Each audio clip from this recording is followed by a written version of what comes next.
তো WhatsApp guys, আসসালামু আলাইকুম। আমি আশিক বলছি আর আপনারা দেখছেন ইন্টারনেট স্কুল।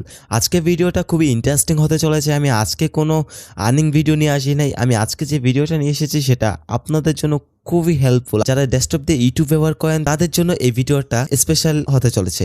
তো আপনারা যদি ইউটিউবে প্রবেশ করেন তাহলে আপনাদের ইউটিউবে কিন্তু হোয়াইট থাকে, আপনাদের ফুল ইউটিউবটা কিন্তু হোয়াইট থাকে, সেখানে কোনো কালার অ্যাড করা যায় না, কিছু করা যায় না। তো শুধু লেখা বাদে সব কিছু হোয়াইট থাকে এবং ব্ল্যাক, এই দুইটা কালার করা যায়। কিন্তু এই দুইটা কালার বাইরেও কিন্তু আরও কিছু কালার করা যায়। তো সেই প্রসেসটা আজকে আমি দেখাবো। ঠিক আপনারা এখন আমার স্ক্রিনে দেখতে পাচ্ছেন আমার এখানে একটি কালার রয়েছে আমার ইউটিউবে। তো এখানে কিন্তু আপনারা চাইলে আপনাদের কালারগুলো চেঞ্জ করতে পারবেন। তো আমি আজকে এই প্রসেসটাই দেখাবো যে কীভাবে আপনারা এই কালারটা করবেন এবং কালারটা চেঞ্জ করবেন। তো চলুন শুরু করা যাক আজকে ভিডিওটি শুরু করার পূর্বে যারা আমার চ্যানেলটা এখনো সাবস্ক্রাইব করেননি প্লিজ সাবস্ক্রাইব করে রাখবেন এবং পাশে থাকা বেল আইকন বাটনটি অবশ্যই অন করে রাখবেন যেন আমরা নতুন নতুন ভিডিও আপলোড করলে আপনাদের কাছে নোটিফিকেশন চলে যায় সবার আগে।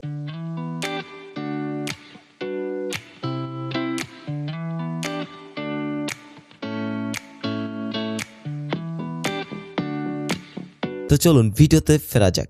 তো প্রথমে আমাদেরকে কি করতে হবে, গুগলে চলে যেতে হবে। গুগলে চলে যাওয়ার পর এখান থেকে আমরা গুগল এক্সটেনশন লিখব। দেখুন গুগল এক্সটেনশন এসে গেছে। তো এখান থেকে আমরা এন্টার প্রেস করে দেব। দেন এন্টার প্রেস করার পর এখানে ক্রোম ওয়েব স্টোরে চলে যাব। দেন এটাতে ক্লিক করার পর ঠিক এরকম একটা ইন্টারফেস আসবে। তো এখান থেকে আমরা লিখব ইউটিউব কালার চেঞ্জার লেখার পর এখান থেকে ক্লিক করে দেব।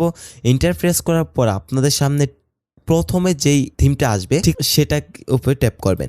ট্যাপ করার পর এখান থেকে অ্যাড টু ক্রোমে ক্লিক করে দিবেন। দেন অ্যাড এক্সটেনশন এটাতে ক্লিক করে দিবেন। ক্লিক করার পর দেখতে পাচ্ছেন চেকিং চলছে অ্যান্ড অলরেডি ডাউনলোড হয়ে গেছে, আমাদের গুগল ক্রোমটা এক্সটেনশন হয়ে গেছে। তো এখান থেকে আমরা এটাতে ক্লিক করে ইউটিউব চেঞ্জারটাকে পিন করে নেব। পিন করে নেওয়ার পরে এখন আমরা চলে যাব ইউটিউবে। দেন ইউটিউবে প্রবেশ করার পর ঠিক এরকম ব্ল্যাঙ্ক একটি হোয়াইট ইয়া থাকবে।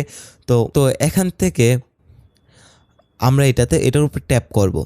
ইউটিউব প্রবেশ করার পর আমরা ইউটিউব কালার চেঞ্জার এটাতে ট্যাপ করব। ট্যাপ করার পর দেখতে পাচ্ছেন এখানে হিউজ পরিমাণ কালার আছে। তো আপনারা এখান থেকে যেটা পছন্দ সেটাকে সিলেক্ট করে নেবেন, আপনাদের যেটা ভালো লাগে সেটা এখান থেকে সিলেক্ট করে নেবেন। তো দেখতে পাচ্ছেন আমি যেটা সিলেক্ট করছি আমাদের কালারটা কিন্তু অটোমেটিক চেঞ্জ হয়ে যাচ্ছে। তো আপনারা একটা জিনিস খেয়াল করলে দেখবেন যে আমি যেই কালারটা চেঞ্জ করতে চাচ্ছি সেই কালারটাই চেঞ্জ হচ্ছে, কিন্তু আমাদের এখানে যে সাইডটা আছে সেটাতে কিন্তু চেঞ্জ হচ্ছে। তো আমাদের এখানে এটাতে হয়তো বা পিছনে ব্যাকগ্রাউন্ডটা ব্ল্যাক আসছে মাউসের, সেজন্য হোয়াইটটা সুন্দরভাবে দেখা যাচ্ছে।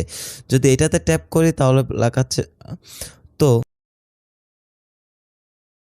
দেখুন এটাতে ট্যাপ করেছি, এখন এটা সাদা হয়ে গেছে। আমরা আমাদের লেখাগুলো কিন্তু আমরা এখান থেকে বুঝতেছি না, মাউসের কালারটা সাদা হয়ে গেছে। তো এটার জন্য আমাদের কি করতে হবে, আমি এখান থেকে কাস্টম কালারটাতে চলে যাব। কাস্টম কালারটাতে ক্লিক করার পর এখান থেকে আপনারা কালার সিলেক্ট করে নেবেন। এখান থেকে আপনারা পছন্দের মতো কালার কাস্টমাইজ করে নেবেন, হালকা, গাঢ়, ব্ল্যাক ইটিসি আপনারা এখান থেকে সিলেক্ট করে নেবেন। দেন আপনাদের পছন্দ মতো কালার সিলেক্ট করে নেবেন। দেখতে পাচ্ছেন আমি এখানে যেটা সিলেক্ট করছি সেটা কিন্তু শুধুমাত্র এই যেখানে ইউটিউবে ভিডিওগুলো থাকে সেখানে হচ্ছে, অন্যথায় অন্য কোনো আউটসাইডে হচ্ছে না। তো এখানে কিন্তু আমাদের সাদাটাই থেকে যাচ্ছে। তো এটা একটা খুব ভালো ইয়া। তো আপনারা চাইলে এটা কিন্তু আপনারা আপনাদের মন মতো করে কাস্টমাইজ করে ব্যবহার করতে পারেন। তো গাইজ আজকের ভিডিওটা এ পর্যন্ত ছিল। যদি ভিডিওটা আপনাদের কাছে ভালো লেগে থাকে আশা করি ভিডিওটাতে একটি লাইক করে দেবেন এবং আমাদের চ্যানেলটিতে সাবস্ক্রাইব করার পূর্বে আমাদের চ্যানেলের আগের ভিডিওগুলো দেখে আসবেন। যদি সেই ভিডিওগুলো ভালো লাগে থাকে তাহলে অবশ্যই আমাদের চ্যানেলটা সাবস্ক্রাইব করে রাখবেন এবং পাশে থাকা বেল আইকন বাটনটি অন করে রাখবেন যেন আমরা নতুন নতুন ভিডিও আপলোড করলে আপনাদের কাছে নোটিফিকেশন চলে যায় সবার আগে। আর যদি মনে চায় তাহলে ডিসক্রিপশনে দেওয়া লিঙ্ক থেকে আপনারা আমাদের ফেসবুক গ্রুপে জয়েন হতে পারেন। সেখানে আপনারা আপনাদের ট্যাগ রিলেটেড যে কোনো প্রশ্ন করতে পারেন, আমরা অ্যান্সার দেওয়ার চেষ্টা করব। তো আজকের ভিডিও এ পর্যন্তই। সবাই ভালো থাকবেন, সুস্থ থাকবেন।